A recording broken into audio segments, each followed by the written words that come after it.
Innal hamdalillah nahmaduhu wa nasta'inuhu wa nastaghfiruh wa na'udzu billahi min shururi anfusina wa min sayyiati a'malina may yahdihillahu fala mudilla lahu wa may yudlil fala hadiya lahu. Asyhadu an la ilaha illallah wahdahu la syarika lah wa asyhadu anna Muhammadan 'abduhu wa rasuluhu la nabiyya ba'da. Allahumma shalli ala Muhammad wa ala ali Muhammad amma ba'd. Qala Allah Ta'ala fil Qur'anil Karim, a'udzu billahi minasyaitonir rajim. Ya ayyuhalladzina amanu kutiba 'alaikumus shiyam kama kutiba 'alal ladzina min qablikum la'allakum tattaqun. Sadaqallahu. Hadirin jamaah Surau Darul Jannah, jamaah salat tarawih yang insyaallah akan kita laksanakan sebentar lagi, yang insyaallah dimuliakan oleh Allah. Alhamdulillah, tidak bosan-bosannya kita menjadikan puji dan syukur kepada Allah Subhanahu wa taala atas rahmat dan kurnia-Nya kepada kita sehingga kita bisa melaksanakan ibadah dengan niat yang tulus, ikhlas karena Allah, mengharap ridha Allah. Karena tidak semua orang mampu bisa kita rasakan apabila kita bisa menikmati beribadah kepada Allah Subhanahu wa taala. Kemudian salawat dan salam mari kita doakan selalu tercurah kepada junjungan kita Nabi Muhammad sallallahu alaihi wasallam dengan ucapan Allahumma shalli ala Muhammad wa ala ali Muhammad. Hadirin jamaah rahimakumullah, pada hari ini awal kita tarawih untuk yang tetap, bahkan bisa diperkirakan berapa tahun ke depan juga bisa. Nah, itu namanya perhitungan atau hisab. Nah, wa na'lam ini kalau di Indonesia Muhammadiyah memakai perhitungan. Sehingga di masjid kita kemarin pengurus memutuskan untuk mengikuti perhitungan yang dibuat oleh Majelis Tarjih Muhammadiyah. Kemudian bagaimana dengan yang puasa hari Ahad? Apakah itu terlambat atau menyalahi? Belum tentu juga. Ini yang kita katakan hal-hal yang khilafiyah, yang kita silakan kita jangan saling menyalahkan. Karena untuk hari Ahad besok, cara dia menentukan sesuai dengan hadis Rasulullah bahwa kalau kamu melihat hilal, nah, jadi kalau kita lihat hilal pada hari ini, maka besok harus berpuasa. Berarti tadi diumumkan oleh pemerintah tidak ada yang melihat hilal pada hari ini. Nah, kenapa hilal tidak terlihat tapi dalam perhitungan bisa? Kalau di bawah 2 derajat itu tidak terlihat hilal. Jadi sebetulnya sudah datang menurut perhitungan bulan sudah berganti, tetapi belum terlihat oleh mata ataupun dengan teropong. Kenapa? Kalau di bawah 2,5 derajat aja sudah sulit dilihat. Hadis kemarin, hari ini di bawah 2,5 derajat. Nah, ini masalahnya kenapa kok ada terjadi perbedaan. Nah, kemudian dalam satu hadis Rasulullah mengatakan bahwa apabila kamu tidak melihat hilal, maka genapkanlah bulan Sa'ban itu, genapkan bulan sebelumnya itu 30 hari.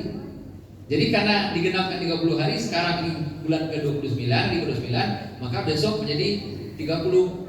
Sehingga diputuskanlah hari Ahad menjadi hari dimulainya puasa bagi yang melihat hilal. Jadi ada 2 cara melihat, menentukan bulan pada bulan itu puasa. Puasa atau saum itu artinya menahan diri.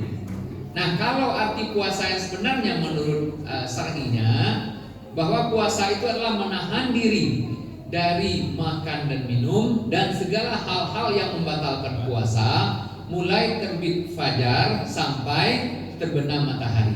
Itu pengertian atau definisi dari puasa. Bagaimana waktu turunnya puasa? Waktu turunnya puasa tapi hari Senin pada bulan Sa'ban tahun kedua Hijriah. Ini pertama kali ayat turun. Kemudian apa keutamaan puasa dan manfaatnya? Keutamaan puasa dalam hadis Rasulullah dikatakan bahwa dari neraka sebagaimana perisai salah seorang di antara kamu waktu berperang. Jadi dengan kita berpuasa, maka itu adalah perisai. Nah, pada hadis lain dikatakan bahwa puasa itu sesungguhnya di dalam surga itu terdapat sebuah pintu yang disebut Ar-Rayyan. Orang-orang yang berpuasa masuk ke dalam surga pada hari kiamat melalui pintu tersebut. Dan tidak ada seorang pun selain mereka yang masuk melalui pintu tersebut. Ditanyakan, di manakah orang-orang yang berpuasa? Kemudian mereka berdiri dan masuk melalui pintu tersebut tanpa seorang pun dari mereka yang tidak puasa. Jika orang yang berpuasa sudah masuk semuanya, justru pintu tersebut tertutup, sehingga tidak ada seorang pun selain mereka yang bisa masuk melalui pintu tersebut. Nah, ini hadis Rasulullah sebagaimana yang diriwayatkan oleh Ibnu Majah nomor 1758. Kemudian bagaimana manfaat puasa? Kalau manfaat puasa mungkin masing-masing orang bisa merasakannya. Tapi yang jelas kalau dalam hadis Rasulullah dikatakan tidak diwajibkan atas kalian berpuasa sebagaimana telah diwajibkan kepada kalian berpuasa sebagaimana diwajibkan kepada kaum-kaum sebelumnya. Itu kata yang kita sebutkan, kita bacakan ayat tadi. Nah, manfaatnya yaitu berpuasalah kalian, niscaya kalian akan sehat. Nah, ini hadis Rasulullah. Kita bagaimana kita merasakannya? Ini sudah banyak dibuktikan dalam penelitian-penelitian ilmiah bahwa puasa itu membuat mengosongkan, kemudian ibarat mesin yang selalu dipaksa terus-menerus bekerja, maka pada bulan puasa dengan tidak masuknya makanan, maka mesin itu dalam tubuh kita perputarannya sedikit. Jadi itu yang menyebabkan kita sehat. Kita lihat sendiri pada bulan puasa biasanya jarang rumah sakit itu tidak. Kalau sekarang rumah sakit itu penuh, pada bulan puasa jarang rumah sakit. Ya relatif menurun yang sakit tersebut. Kemudian hadirin jamaah rahimakumullah, saya masuk kepada kewajiban puasa ini dalam bulan Ramadan. Kenapa? Kewajiban puasa bulan Ramadan sebagaimana disebutkan dalam Al-Baqarah ayat 185, yaitu syahrul Ramadan allazi dan seterusnya. Saya bacakan aja terjemahannya. Beberapa hari yang ditentukan itu adalah bulan Ramadan yang di dalamnya diturunkan permulaan Al-Quran sebagai petunjuk bagi manusia dan penjelasan-penjelasan mengenai petunjuk dan pembeda antara yang hak dengan yang batil. Karena itu, barang siapa di antara kalian menyaksikan bulan itu, maka hendaklah dia berpuasa pada bulan tersebut. Kemudian pada hadis Rasulullah dikatakan mengenai puasa itu, bersama itu hal-hal yang harus dihindari. Ya, alhamdulillah, moga-moga bagi tidak di awal pelajaran lah kalau untuk di kota. Alhamdulillah karena sering diberikan ceramah oleh para ustaz. Kenapa? Kemudian ada juga dikatakan Ramadan itu dibagi 3. Kemudian halaman 4 per 70 nomor 1569. Kemudian ziarah kubur. Sebetulnya ziarah kubur itu kan memang disunatkan, tetapi mengkhususkan ziarah kubur menjelang Ramadan atau sesudah Ramadan itu tidak benar. Jadi kalau kita ziarah kubur kapan saja, silakan, untuk mengingatkan kita kepada bahwa kita akan mati. Jadi bukan berarti seakan-akan harus menunggu bulan Ramadan dulu baru kita, malah istilah di Jawa itu nyekar gitu. Nah, ini kebiasaan yang tidak ada dasarnya. Kemudian ada kita kebiasaan kita, mohon maaf lahir dan batin karena besok kita akan puasa. Jadi kalau kita mohon maaf, ini tidak harus puasa. Setiap saat kita ketemu bersalaman itu kan kita bisa minta maaf kalau kita memang merasa bersalah. Kalau tidak, pada saat kita bersalaman itu sudah tersampaikan bahwa kita adalah bermaaf-maafan. Nah ini juga kebiasaan yang tidak ada dasarnya. Selanjutnya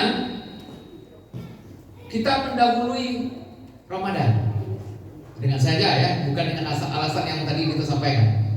Udah jelas Ramadan besok, kita hari ini mulai puasa supaya lebih afdal. Kadang-kadang ada juga yang berpendapat seperti itu. Nah ini jangan sampai terjadi. Karena Rasulullah SAW pernah bersabda, janganlah kalian mendahului Ramadan dengan berpuasa 1 atau 2 hari sebelumnya, kecuali bagi seseorang yang terbiasa mengerjakan puasa pada hari tersebut, maka berpuasalah. Hadis riwayat Tirmizi yang disahihkan oleh Al-Albani. Nah ini misalnya kita jatuh puasa pada hari Jumat. Nah, biasa kita puasa Senin Kamis, ya lanjutkan saja. Jadi jangan sampai nanti malah gara-gara mengatakan oh jangan didahului puasa, kemudian kita nggak puasa pada hari Kamisnya, padahal kita biasa puasa. Nah ini juga tidak tepat. Jadi kalau puasa bedakan, itu adalah puasa sunat, sementara untuk puasa Ramadan ya kita dengan niat tersendiri. Kemudian hadirin rahimakumullah, yang ketujuh yaitu melafalkan niat. Nawaitu shauma ghadin dan seterusnya.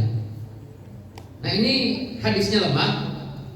Bahkan dalam catatan ini tidak satu pun riwayat dari Nabi Sallallahu Alaihi Wasallam ataupun dari sahabat maupun tabiin yang menyebutkan bahwa mereka melafazkan niat puasa seperti ini. Jadi bagaimana niat puasa? Berniat dalam hati, karena niat itu ada di hati. Kalau niat itu, apakah bisakah kita puasa kemudian tidak berniat? Tidak bisa. Batal kalau seandainya kita tidak berniat kemudian kita puasa saja, ya tidak. Enggak, berarti kita enggak puasa. Karena innamal a'malu binniat. Jadi ada niat, tetapi bukan dengan melafalkan niat. Kadang-kadang imam memimpin semua gadin, nawaitu semua gadin, dan seterusnya. Jadi kalau berniat, ya niatnya dalam hati bahwa besok ya Allah saya mau berpuasa, ini kan saya. Jadi tidak harus melafalkan. Kemudian kita ada biasa dikitakan, ini maaf nih, kalau ada perbedaan boleh kita diskusikan. Imsak 10 menit sebelum waktu sholat, itu kan memang sudah ada beredar kalender imsak.